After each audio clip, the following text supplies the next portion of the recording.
Hello दोस्तों, दोस्ती या करियर, आज के वीडियो का ये विषय है और बहुत इंटरेस्टिंग है।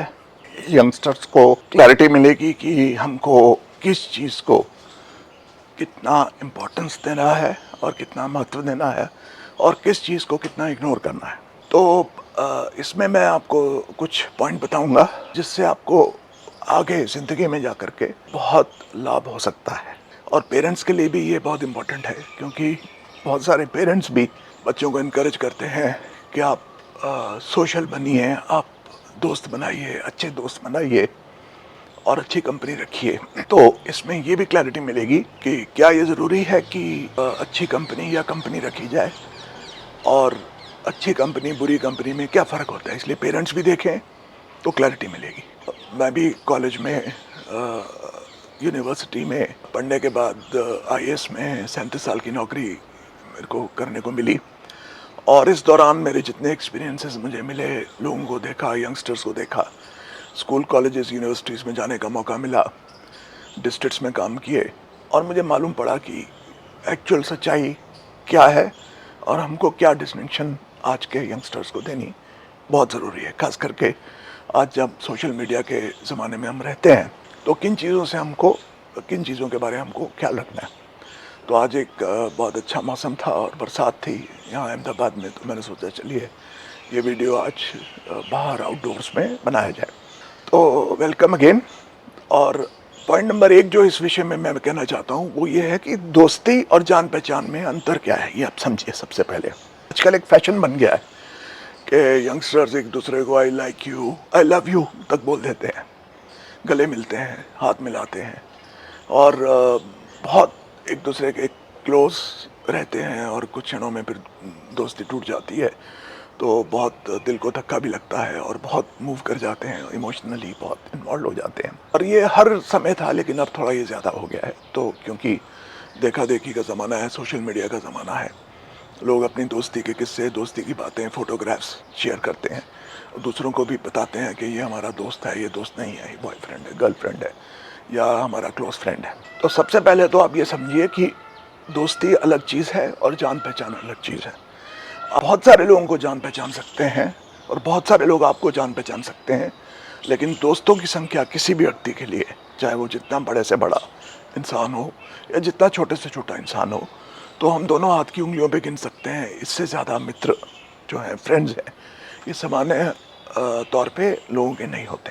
तो आप जब भी किसी को अपना दोस्त बोलिए तो आप एक ये डिस्टिंक्शन को ध्यान में रखिए। चाहे आप बोलना चाहते हैं तो बोल सकते हैं, लेकिन अपने आप को एक क्लैरिटी होनी चाहिए कि क्या ये मेरा दोस्त है या मेरी इसके साथ जान पहचान है, मैं क्लास फेलो है मेरा, या मेरा कोलीग है, या हम साथ में पढ़ रहे हैं, या हम साथ में कहीं जा रहे हैं। नंबर 2 जो पॉइंट है कि जैसे मैंने बोला कि दोस्तों की संख्या बहुत कम है, तो हमको दोस्तों को ऐसे देखना चाहिए, जान पहचान वालों को ऐसे देखना चाहिए जैसे हमारे को पैसेंजर्स ये लोग हैं। जैसे हमने एक ट्रेन पकड़ी दिल्ली से मुंबई तक, और रास्ते में अलग अलग स्टेशन आए, तो कुछ स्टेशन पे कुछ लोग उतर जाते हैं, कुछ लोग नए चढ़ जाते हैं। उसी तरह ज़िंदगी के बहुत सारे पड़ाव हैं। स्कूल है, स्कूल से निकल करके आपने +2 किया, आप किसी और कॉलेज में चले गए, आपका जो बेस्ट फ्रेंड स्कूल में था वो शायद कहीं और चला गया, आप कॉलेज छोड़ करके यूनिवर्सिटी में गए, तो उसी तरह से आपके साथ कुछ लोग दूसरे सेक्शन में चले गए, कुछ लोग दूसरी यूनिवर्सिटीज़ में चले गए, कुछ लोग दूसरे देशों में चले गए। सोशल मीडिया पे, व्हाट्सएप पे आप साथ रहे, लेकिन धीरे धीरे धीरे अंतर बढ़ता जाता है। तो को पैसेंजर जो है ज़िंदगी में, जितने लोग हमारे साथ जुड़ते हैं, मिलते हैं, हमारे साथ जान पहचान होती है, उनको एज अ को पैसेंजर आप देखिए, और आप उतनी ही इमोशन दीजिए जितना आपके साथ वो रास्ता तय करने वाले हैं, आपको लगता है।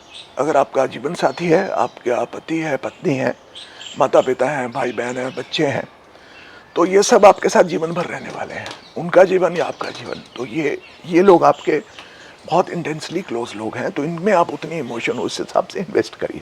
लेकिन अगर आपका कोई क्लास फेलो है और आपको लगता है मेरा बहुत ही अच्छा फ्रेंड है, तो आप अपने आप से पूछिए क्या ये मेरे साथ, इसके रिलेशन वही रहने वाले हैं आज से 5 साल बाद, आज से 10 साल बाद, क्या वही रहने वाले हैं? और यदि आपको लगता है कि पॉसिबिलिटी कम है, तो आप अपने इमोशन के लेवल को वहीं पे रखिए जितना टाइम आपको लगता है वो आपके साथ ट्रैवल करेंगे आपके जीवन में। ये एक बहुत इंपॉर्टेंट डिस्टिंक्शन है जो मैं आपको बता रहा हूँ। तो किसी से भी दोस्ती हो, बहुत अच्छा लगने लगे कोई व्यक्ति, तो अब अपने आप से पूछिए, क्या ये मेरा जीवन साथी रहने वाला है, जीवन भर मेरा पार्टनर रहने वाला है, दोस्त रहने वाला है, फ्रेंड रहने वाला है? अगर है तो उसके हिसाब से आप इमोशनल इन्वेस्ट करिए, और अगर आपको लगता है कुछ समय के लिए है, लंबे समय के लिए है, तो उस हिसाब से करिए, और कम समय के लिए है तो उस हिसाब से आप उसके साथ इमोशनली इन्वेस्टेड रहिए। सो यहाँ कहने का मतलब यह है कि अपने आप से हमेशा पूछते रहिए कि ये मेरा को पैसेंजर है, क्या हमारी जर्नी एक ही है, कहाँ तक एक है, क्या हमारा लक्ष्य एक है या अलग अलग होने वाला है? और ये सब आप जब एनालाइज करेंगे किसी भी रिलेशनशिप पे लॉजिकली, और अपने दिमाग को इस्तेमाल करके, इमोशंस को इस्तेमाल नहीं करिए, तो आपके रिलेशन भी अच्छे बनेंगे। आप बहुत आसानी से हर्ट नहीं होंगे, आप बहुत ज़्यादा एक्सपेक्ट नहीं करेंगे, और आप खुद भी बहुत ज़्यादा इन्वेस्टेड अपना समय, अपने इमोशंस, अपने फीलिंग्स नहीं करेंगे। तो ऐसे रिलेशनशिप ज़्यादा स्टेबल रहेंगे, ज़्यादा आपको मदद करेंगे। नेक्स्ट पॉइंट जो है वो ये है कि आपके जो फ्रेंड्स हैं वो रियल फ्रेंड्स हैं या ऑनलाइन फ्रेंड्स हैं, वर्चुअल फ्रेंड्स हैं। तो सबसे पहले जो वर्चुअल फ्रेंड्स हैं उनको आप अपने जीवन से, अपने इमोशन से हटा दीजिए कम से कम, कि जो इन रियलिटी आपके फ्रेंड्स नहीं हैं, लेकिन के सिर्फ वर्चुअल फ्रेंड्स हैं। व्हाट्सएप पे आपके दोस्त हैं, ग्रुप में या फेसबुक पे या इंस्टा में आपके साथ हैं, या आपको फॉलो करते हैं ट्विटर पे। तो ऐसे लोग जो हैं वो बिल्कुल फ्रेंड्स, इवन जान पहचान के दायरे में भी उनको नहीं रखना चाहिए, और अपनी जो व्यक्तिगत चीज़ें हैं उनसे शेयर नहीं करनी चाहिए। आप लिमिटेड टाइम उनमें स्पेंड करिए, क्योंकि जब आपका कोई पोस्ट कोई लाइक करता है तो आपको बहुत अच्छा लगता है, क्योंकि डोपामाइन आपको मिलती है बिना कुछ किए हुए। और ये एक बहुत डेंजरस एडिक्शन है कि आप बिना कुछ किए आपको पसंद आ रहा है कि लोग मुझे लाइक कर रहे हैं, जबकि रियलिटी में उसका आपसे कोई लेना देना नहीं है। लाइक का बटन दबा रहा है तो भी एक्चुअल में वो लाइक कर रहा है, ज़रूरी नहीं है। इसलिए जो ऑनलाइन सो कॉल्ड फ्रेंड्स हैं उनको बिल्कुल फ्रेंड्स की आप जो श्रेणी है, कैटेगरी है, उससे आप निकाल दीजिए। इसी संदर्भ में मैं कहना चाहूँगा कि आपका समय आप जो है वो उस तरह से एलोकेट करिए कि आपका 80% जो समय है वो आपके करियर में जाए, और 20% समय सोशलाइजेशन में जाए, और उसका 20% का भी 80% जो रियल फ्रेंड्स हैं, क्लोज फ्रेंड्स हैं, जो आपके जीवन साथी हैं, उनके साथ रहे। और उस 20% का 20% यानी कि 100 में से 4% टाइम जो है वो अदर जो लोग हैं, जान पहचान के हैं, जानने वाले लोग हैं, वहाँ तक आप सीमित रहिए। उससे ज़्यादा समय उनको मत दीजिए।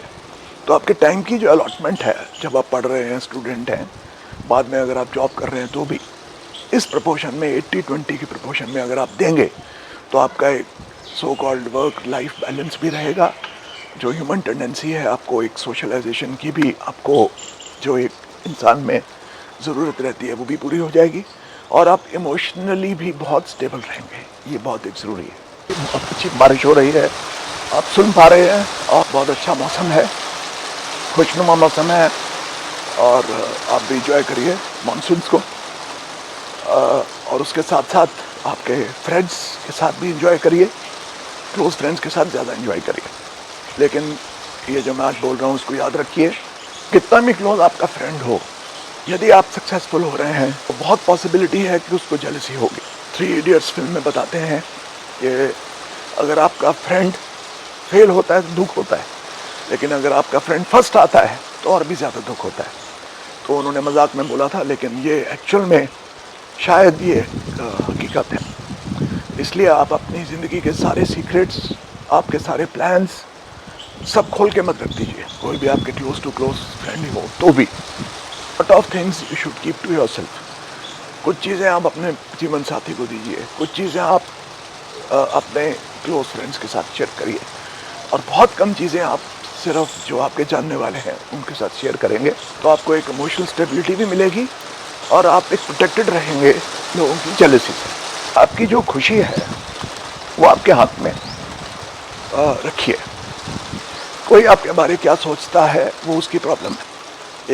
मैंने कहीं पढ़ा था, what people think about you is none of your problem, what people talk about you is none of your problem. लोग आपके बारे में क्या बात कर रहे हैं, आपके बारे में क्या सोच रहे हैं, आपके फ्रेंड बिना मतलब कि आपको लगता है आपने कुछ नहीं किया तो भी नाराज़ हो रहे हैं, तो शायद आप में वो एक ओपननेस नहीं है, और शायद आपको अपनी खुशी अपने हाथ में रखनी चाहिए, और बहुत ज़्यादा उस चीज़ से इफेक्ट नहीं होना चाहिए। सेहत इतनी अच्छी, बरसात हो रही है, बहुत तेज़ बारिश हो रही है और आज मैं यहाँ पे इस मौसम में आपसे बात कर रहा हूँ।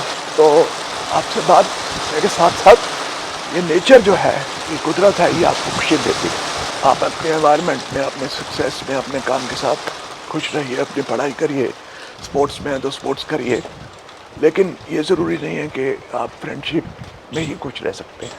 तो ये चीज़ आप हमेशा ख्याल रखिए कि अगर करियर और फ्रेंडशिप के बीच में चॉइस है तो career should be 80%, friendship should be 20%, उस 20% का 80% क्लोज फ्रेंड्स एंड फैमिली और उस 20% का 20% ओवरऑल जनरल सोशलाइजेशन। क्योंकि किसी को कुछ फ़र्क नहीं पड़ता, कल को आप सक्सेसफुल होंगे नहीं होंगे तो लोग बातें करेंगे but they can not help you. कल आप किसी से हेल्प मांगने जाएंगे तो ज़रूरी नहीं कि आपको हेल्प करा जाए। तो अगर आप सक्सेसफुल हो गए और खुद ब खुद ज़िंदगी में आगे बढ़ गए और आपको लगा कि बहुत अच्छी लाइफ में लीड कर रहा हूँ, तो आपके फ्रेंड्स की संख्या, आपके फ्रेंड्स का जो नंबर है वो ऐसे ही बढ़ जाएगा। तो ये इम्पोर्टेंट नहीं है कि आप कितने लोगों को जानते हैं, ये इम्पोर्टेंट है कि कितने लोग आपको जानते हैं। ये इम्पोर्टेंट नहीं है कि आपकी कॉन्टैक्ट लिस्ट में किन लोगों का नाम है, बड़े बड़े लोगों का नाम है, बड़े बड़े लोगों के कार्ड्स आपके पास हैं कि नहीं। ये इम्पोर्टेंट है कि आपका कॉन्टैक्ट कितने लोगों के फ़ोन लिस्ट में है। तो अगर आप ज़िंदगी को उस दिशा में ले जाएंगे तो आपको ज़्यादा सेटिस्फैक्शन मिलेगी और बाद में चल के आपको डिसअपॉइंटमेंट नहीं होगी। तो फिर से आज मैं ये चाहता हूँ कि आप लोग ज़िंदगी में सक्सेसफुल रहें और आगे बढ़ें। Enjoy life, work hard, enjoy being successful. All the best.